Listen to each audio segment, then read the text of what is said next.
Welcome to the Care to Share podcast, brought to you by Oakland Care, a luxury care home provider in the southeast of England. I'm Rachel.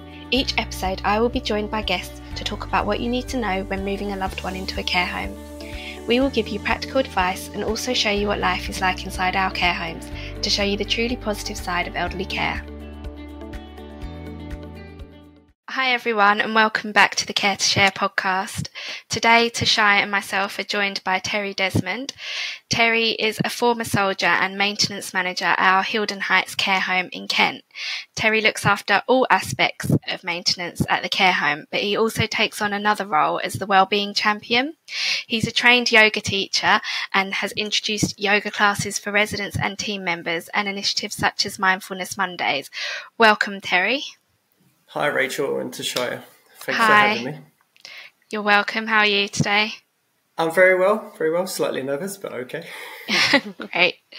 So could we start by you telling us a little bit more about yourself, what you did before you joined Hyllden Heights? Yeah, sure. So I left school when I was in 2001 with not many qualifications or ambitions for a long time, really.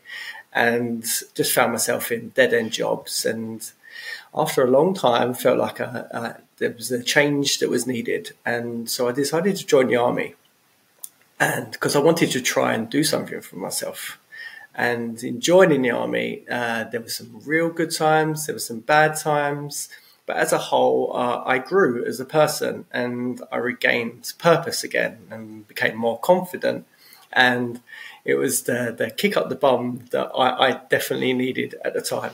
And I enjoyed the army very much, but I decided to leave because the last year and a half I spent in the army was in Cyprus, away from my family, my partner at the time, and our little boy who was only about 1. How long did you spend away from them then when you were in Cyprus?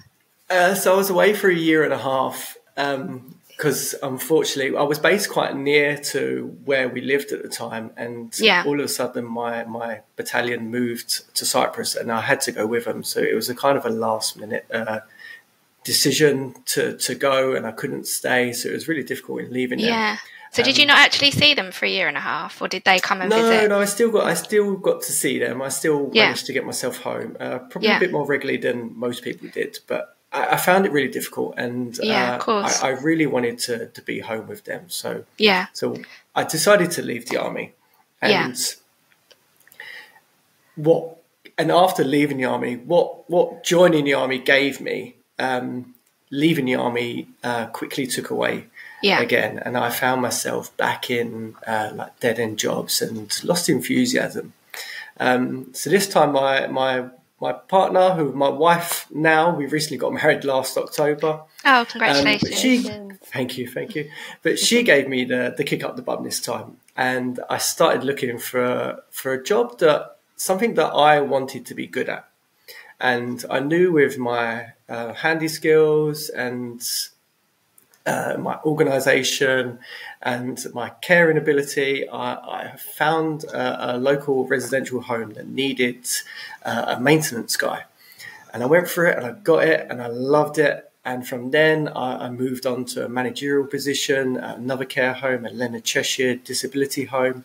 Okay. And excelled there, and luckily and delightfully got then the role at Hyllden Heights, which I couldn't be more than happy about. So when you left the army and you joined the care industry, was it an industry that you actively were seeking a job in? Did you know you wanted to work in care, or did it happen by chance? Or? So I'll be honest, no, it wasn't something that I thought I could initially do, because little do I know now, or more do I know now, sorry.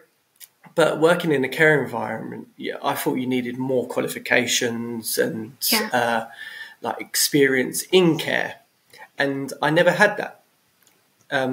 So when something that came up with a bit more experience that I did have in a maintenance perspective, I thought I'd chance my arm and go for it. And 6 years later, I'm still working in a maintenance care home environment. Yeah. Brilliant.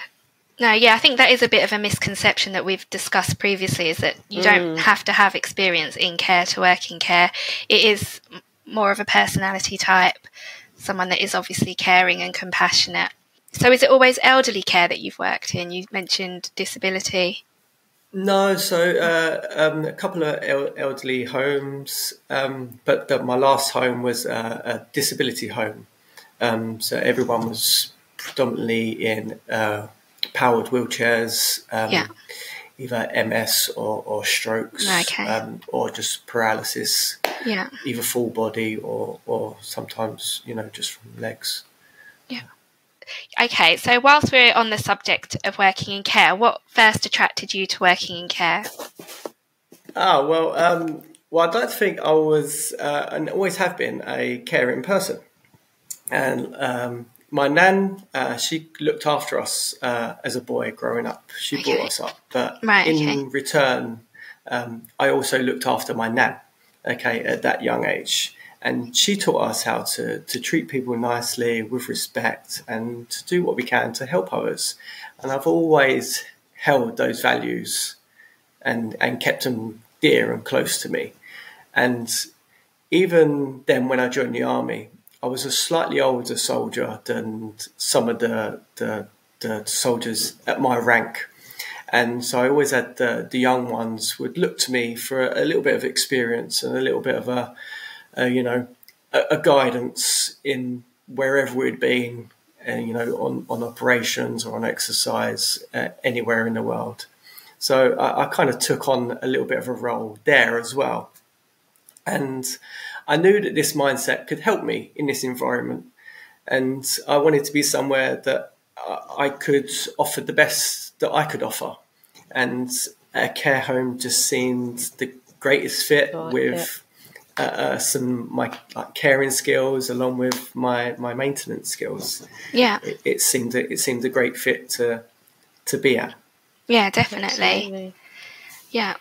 Okay, so we know that you are maintenance manager at Hyllden Heights, but you also are a trained yoga teacher, and that's maybe helped lead on to the role of wellbeing champion at the home.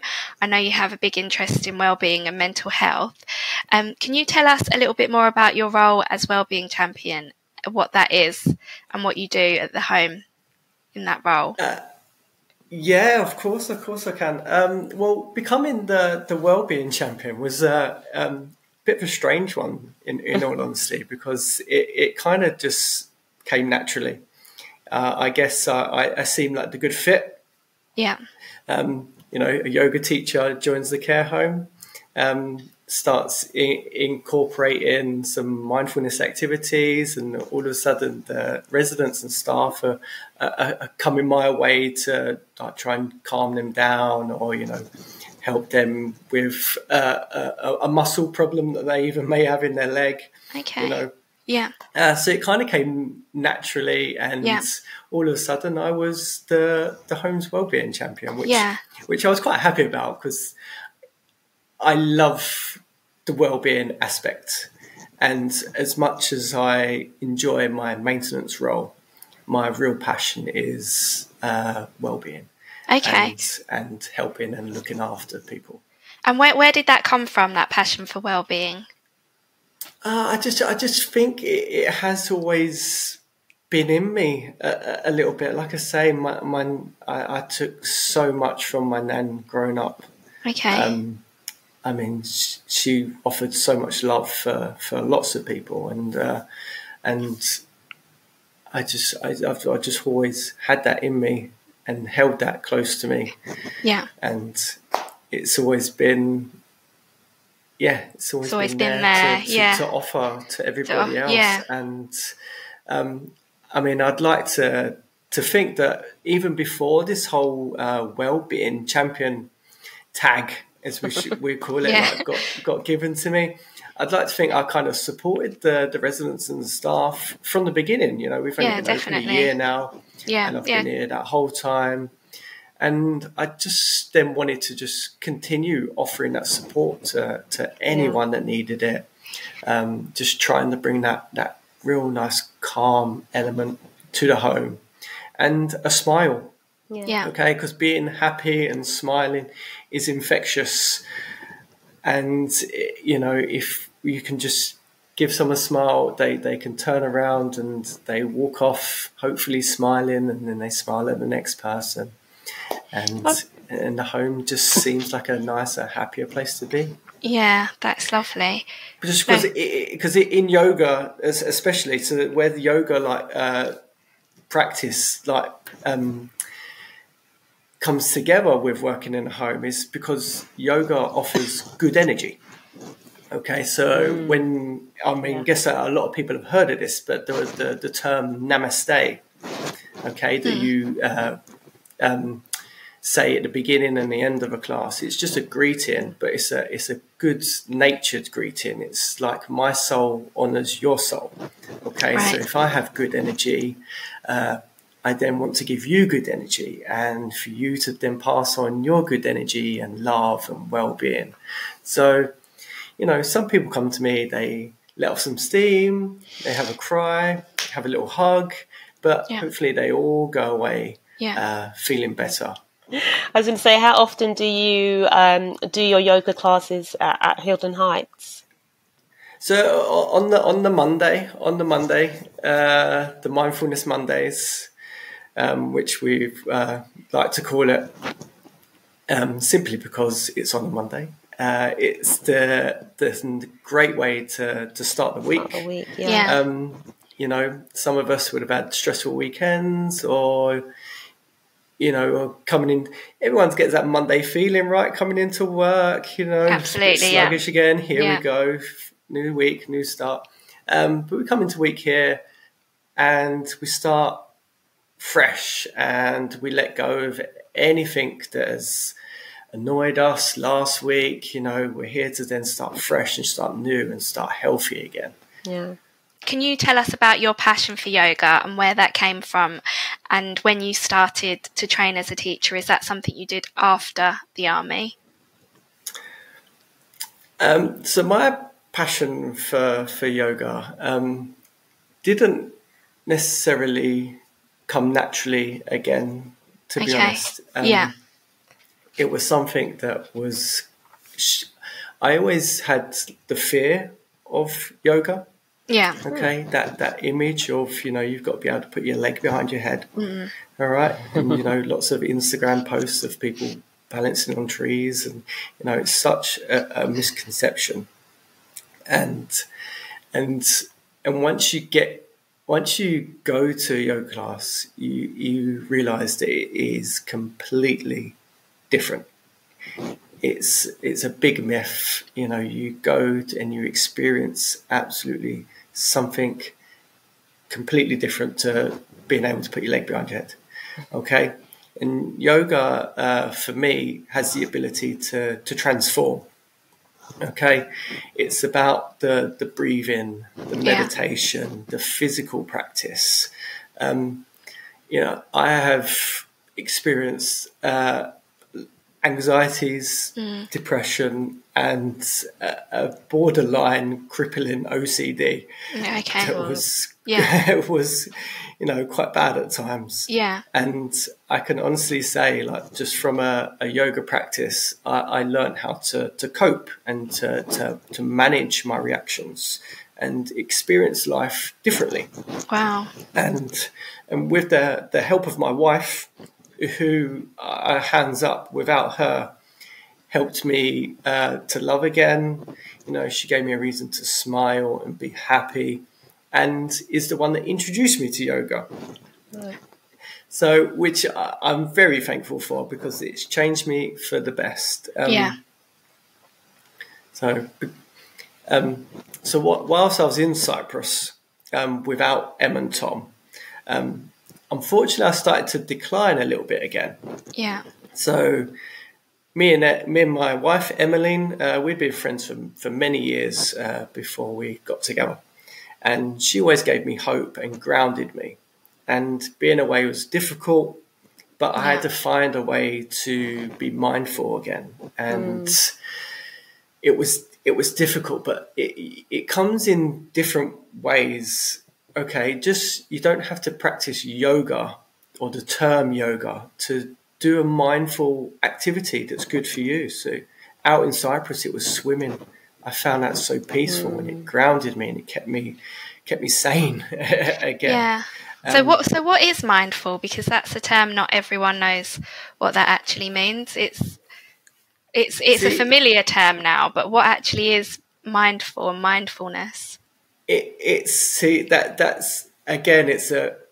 is a very common misconception when it comes to meditation, that people think meditation is, sat on a rock on a mountain, okay, cross-legged, hands in your lap, with nothing going on inside your mind, okay, just pure blank. You're away with the fairies, so to speak, okay. But being mindful and taking a practice in meditation, okay, it's learning how to process your thoughts, okay, not letting them cripple you. Yeah. It's about channeling, what can I do about something, changing a different energy that you may have to how you would react to a certain situation. Yeah.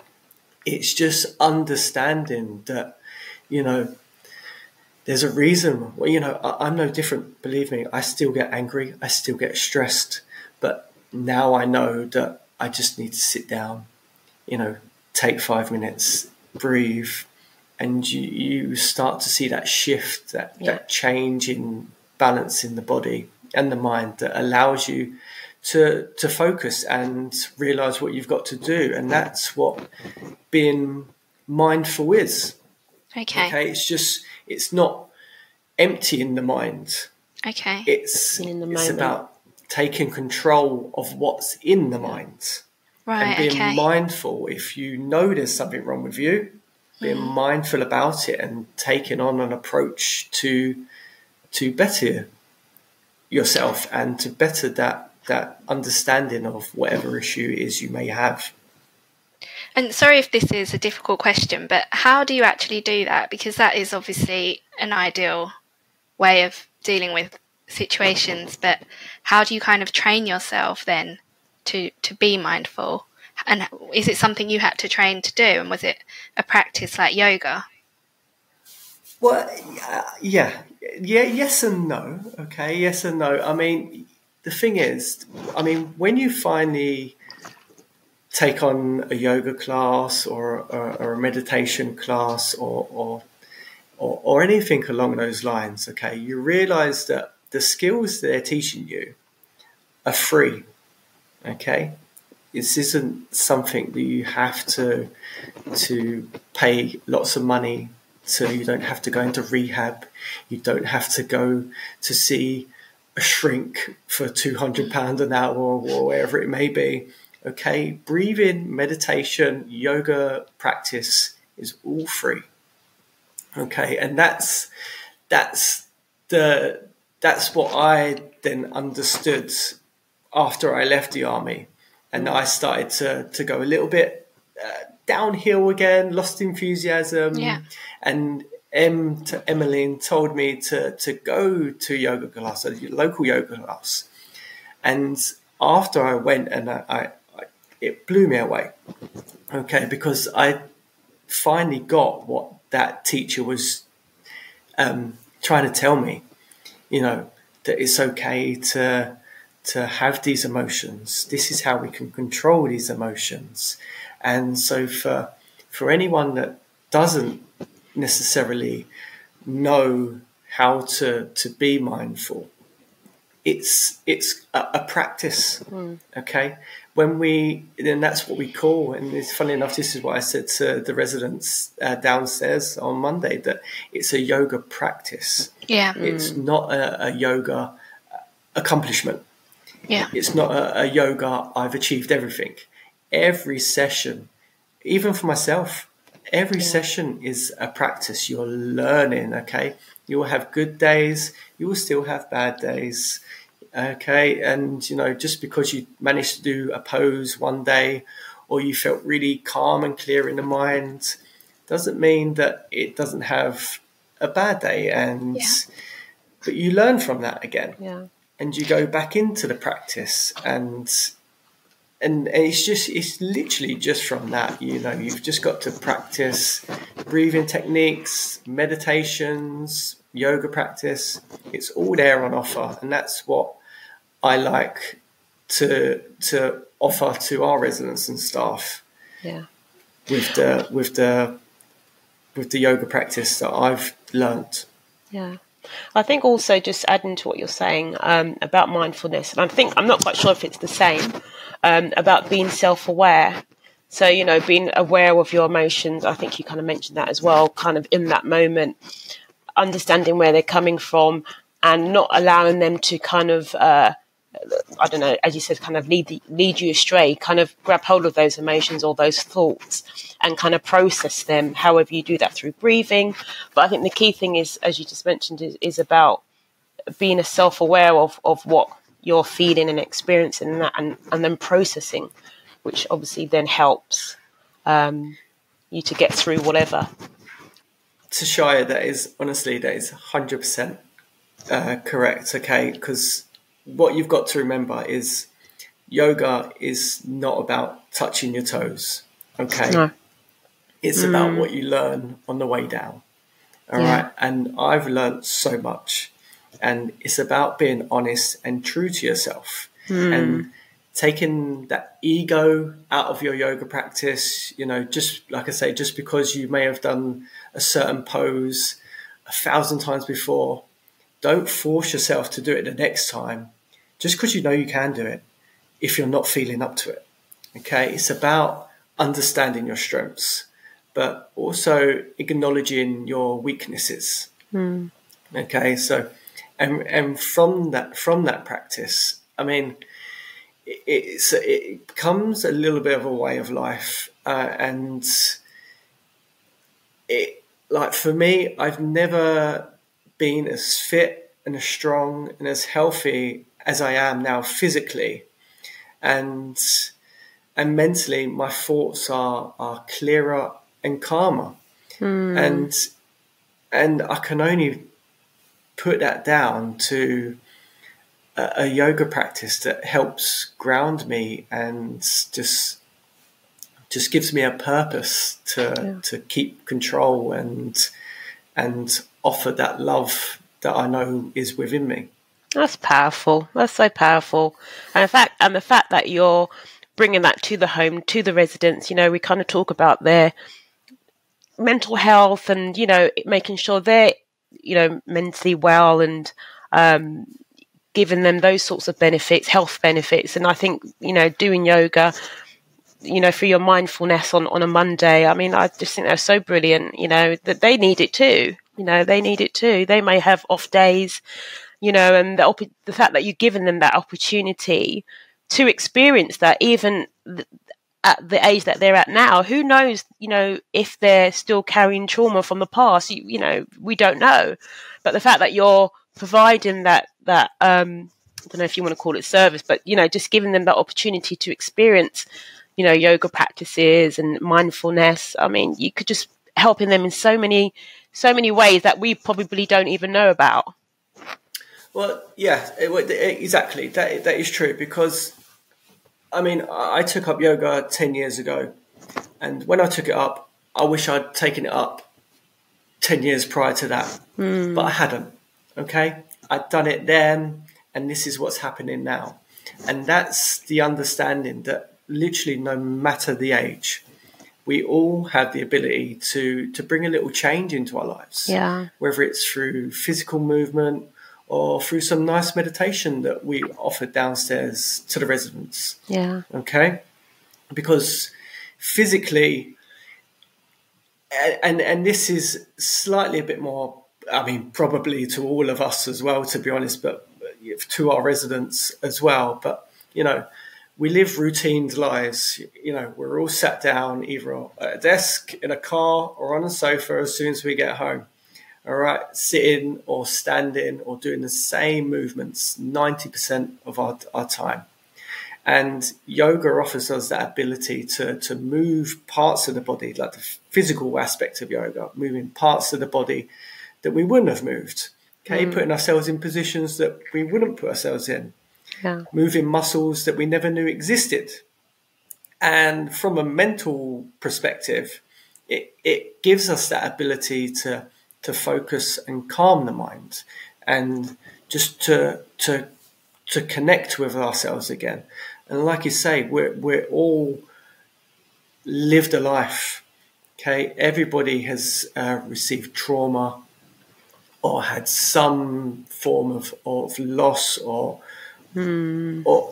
something in their lives that, you know, they've probably not been able to process those emotions. And being downstairs and offering guided meditations for the residents, and, you know, getting them to twist about and move their arms, it can happen to anybody. Yeah. You know, 80, 50, you know, it's lovely to see anybody do something. No, like Tashai said, that's amazing that you've introduced that to the residents.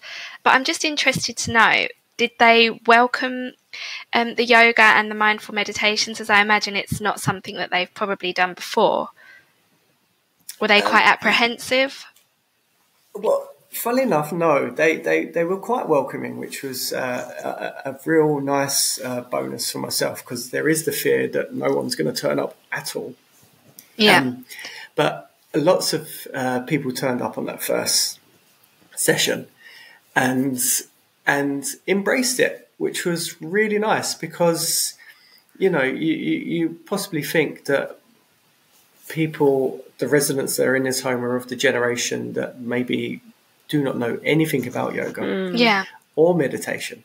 So the fact that then they come here and decided to sit around the circle with me and listen to me harp on about how amazing yoga is was really nice. And just seeing them put in the effort to trying to do what I'm trying to do with them, and listening to the guided meditations, and at the end of the session, when we all bow to each other and they lift their heads back up and open their eyes, they're smiling and they all say thank you. And it's such a lovely environment to be in after that session. It's just a real nice feeling that you've possibly, and that's what yoga is, because I don't know what's happened to that person in that session.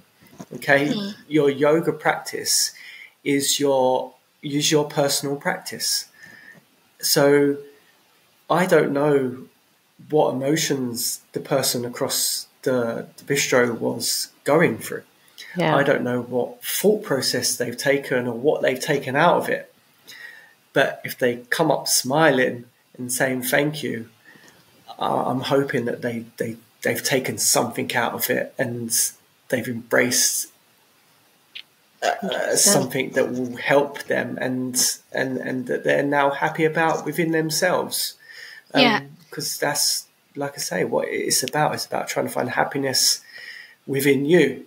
Yoga, is very much about offering love and spreading the love and spreading the good energy. But it's, it has to begin with yourself. Okay, that's why it's called a personal practice. And if we can help and heal ourselves and give ourselves the love, you know, we can then give to others, give it on and pass it out. Amazing. And do you have any specific stories of residents that have benefited from doing your classes or practicing yoga? So, only a few, to be honest, because I like to leave their experience with themselves, and and if they want to openly talk about anything, they can do. But there is a number of people down there that have possibly got a real bad shoulder, that have said they're just started to find some more movement in their body, because I don't just tell them to sit with me for a half hour on a Monday and do these movements. I tell them they can do this all the time, throughout the day, any day of the week. Some of the residents are practicing outside of Mindfulness Mondays, and they're starting to see an improvement in a dodgy joint that they may have had, or the bad back, or even they've said they've felt a lot better about themselves lately, and that where they felt a little bit alone in the home, if they were a new resident, they've started to feel a part of a family, a part of a unit, and really enjoying that feeling. So, yeah, I'd like to think that, there's really been some nice experiences come from the residents. Yeah, sounds like there definitely have. Just moving on to the last couple of questions. So what for you is the best thing about working in elderly care? This is a good one. Okay. Yeah. But I'd like to think it's probably the same answer for everybody who possibly gets asked this question. But for me, it's the people. Yeah. The residents and the staff. The stories the residents could tell you, the things you may find you have in common with someone 40 years older than you, or you've had done the same things, you've lived on the same streets, and seeing their smile when they talk about their lives or experiences that they've had it's just really rewarding, and it makes you realise you've still got it all to do. Yeah.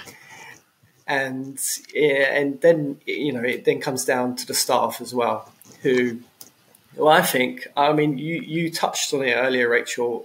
It does take a special someone to do this job, and it's not Definitely. just a HCA role or a nursing role.